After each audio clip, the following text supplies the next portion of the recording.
So here we're going to look at multi-target AOA tracking. Previously in simulation videos looking at geolocation using AOA, we've used a single AOA sweep and then either zoomed in on the area of interest or used exclusion zones to blank out any areas we're not interested in.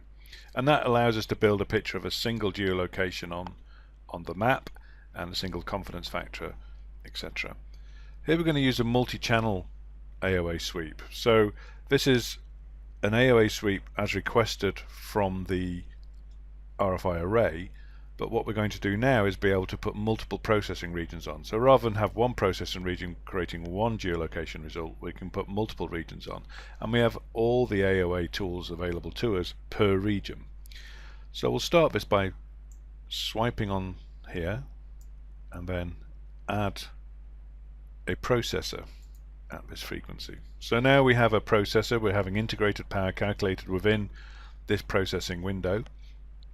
If we select the AOA multi-channel sweep and we look at AOA processing, we can see we've got an AOA processor added. If we click on that processor and look at its properties, then what's available to us are all the tools which we've had previously to create a geolocation result.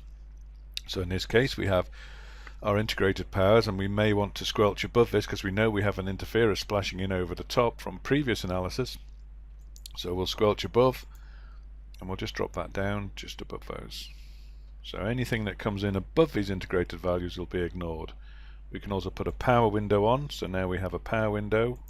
We'll select the lowest one, the low part of a power window, to scale the quality factor just above the noise floor, and the upper limit just on the power we're wanting to look at, and then we'll use a quality threshold at 20%, which is set within our quality threshold when we look at our quality thresholds.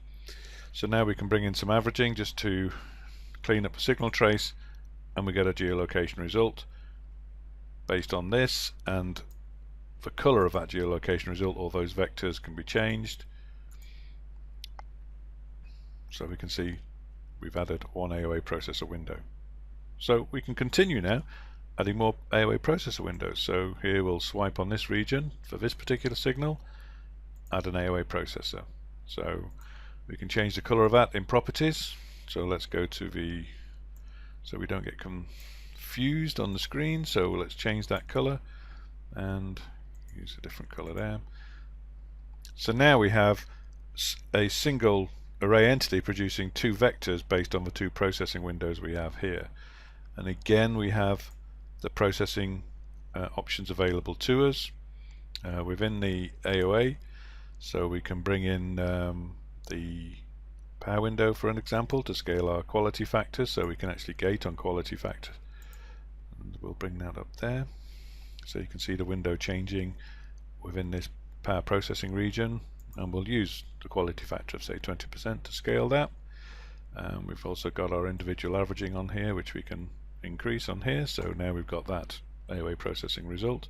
We don't have to use quench time for this particular example, or any squelches, although they are available to us. Okay, so now we have two targets from this area. So we'll go and swipe across this region, and we're going to look for the broadband signal here, add an AOA processor. So now we get a different AOA processor. We get the integrated powers. We can see the integrated power from one of a particular arrays is not available to us because it can't be. This particular array cannot see the signal due to terrain and propagation conditions, probably. So now we select the processing on this particular target. So we're going to squelch above. Okay, so we'll bring that down. So any signal coming in above the integrated power, which is this pulse signal, we want to remove. And then we can also use a power window to scale our power levels. So we'll put the one probably just above the signal there, and we'll just increase that factor there. And then we'll put the quality on. So we'll say we want to use quality at 20%. Again, we can put some weighted mean averaging on here, and now we have three vectors. And again, we sometimes see this disappear, so we can, because we have the squelch coming in on that, because there is a signal which we're squelching out, and if we squelch a signal out, then that particular capture is not valid, so we can just bring up a squelch time on this particular one to sustain the vector on the screen while we've gone through a squelch period. So now we've got 3 targets, okay, and we can continue doing this over and over to, for instance, if we wanted to find this one, we'd put another AOA processor within this region and select its parameters for this one and this one, and we've done that previously in other videos on this simulation of AOA geolocation series. So we go to geolocation mode. Now we have the cleaned up the display a lot, so we just have the geolocation markers available to us. And if we go to the show location, we've got the confidence levels, which we can change in the geolocation result.